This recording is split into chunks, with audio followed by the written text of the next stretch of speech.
are feeling the pressure to shake things up, I'm told, with their business strategies as the duty-free import threshold shoots up from $50 US to $100 US. With us this morning is the president of the MSME Alliance, Mr. Donovan Wignal. Morning, sir. Welcome to Smart. How are you? Yeah. Good morning, Neville. Morning, Delia. Morning. Morning to your listeners. Watchers, seeing. No, we have listeners. They do a little bit of both. No, I've always said people don't watch morning TV. You listen because you get ready and, and if you hear something, you're going to come back and say, wait. So your viewers. Yeah, and listeners. Okay. Even though I understand what we'll talk about, when I was reading up on the interview, I said, well, it's only gone from 50 to 100. So, I mean, what is this big deal? It's not a huge jump, but even $50 can hurt. Very significant. Significant for the purchasers and significant for the persons who are selling goods locally. Why?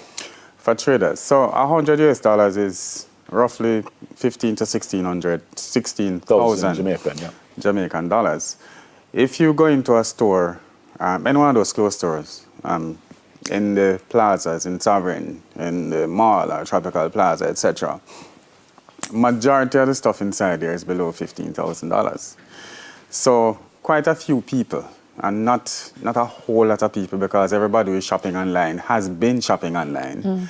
And for those who go into the stores, will still be going into the stores. But it's significant. I don't foresee a huge shift from the brick and mortar stores into online shopping, because those who are there already. They're just going to be shopping a little bit more.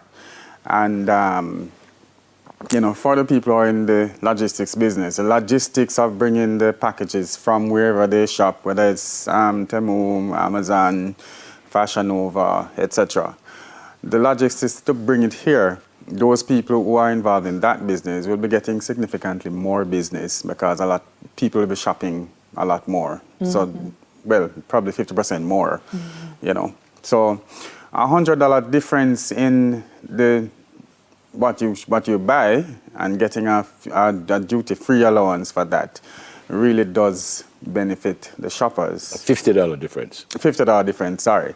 But does present as a challenge. It might be significant for some, but it does present a challenge to people who are in the brick and mortar store business. I'm looking at the article. This is Mohan Beckford, CEO of Next Step Digital Solutions, and he said there's a likelihood that people will allocate more of their spending to online shopping, favoring international vendors and potentially reducing spending with local businesses. I'm thinking in terms of our manufacturers. Well, that's another story. People who are clothes manufacturers locally people who manufacture locally. I'm talking about fashion designers, and I can call it names. The Bill Edwards, the Carlton Browns, etc. If I want a suit and I want it made a particular way, if I need a particular linen suit, bespoke stuff. I'm gonna go to Bill Edwards. I'm gonna go to Carlton Brown. I'm gonna go to the various people. I'm gonna go to Shanna Carby if my lady wants a nice dress to wear to a formal function. So those people still always be doing business because they do custom work. So for people who shop online, for example, I have a function in Montego Bay and I need to find a suit, or my lady needs to find a suit. I will be, she can go online and shop if she have the time, but if she doesn't, she's going to go to the different stores, whether it's in Crossroads, downtown, or wherever, to get what she needs immediately. So there is a toss-up, there's a give and take between when you shop. It's a matter of convenience. A lot of time people shop, sometimes it's not even the cost. It's your ability to get what you want when you want it at a particular price point. So you're saying it's a marginal difference and you don't really see it? Not a significant difference. People in the arcade, for example, and they're business people. I don't want to call them ICIs. They are small businesses, micro. Some of them medium have gotten bigs. Those people still be there. So if I want a clocks, I'm going to know where to go and find it. I'm not going to go online to buy a clocks. If I want a particular sneakers, if I want to shop, and find particular stuff, I'm going to go to where I know it's at. And those people will always be there. They're going to still be there. They're going to get a little competition from the people who shop online or, from the online stores. But I think there's enough business in the mix for everyone. And for those who are getting a challenge in selling their wares in a particular way, they can be agile a little bit and change up the thing a little bit to make sure that they do their marketing and get people into their stores. Okay. So you're kind of suggesting that this is not really that big of a deal? It's a big deal, but not big of a deal, Neville. I don't want to downplay because I don't want people to come at me to say that, it's not you're saying that it's not a big deal, but I'm suffering. But business is like this. If it is that you get buck up on a challenge, you have to change.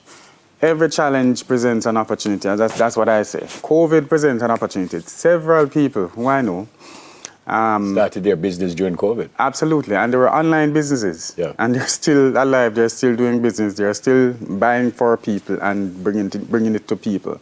Not everybody have a credit card, not everybody have a computer. Yeah, people have their phones, etc. But not everybody is that savvy enough to go online, find these places and shop and ship to Jamaica. So there is always going to be that demand from people who are going to want somebody else to do it for them.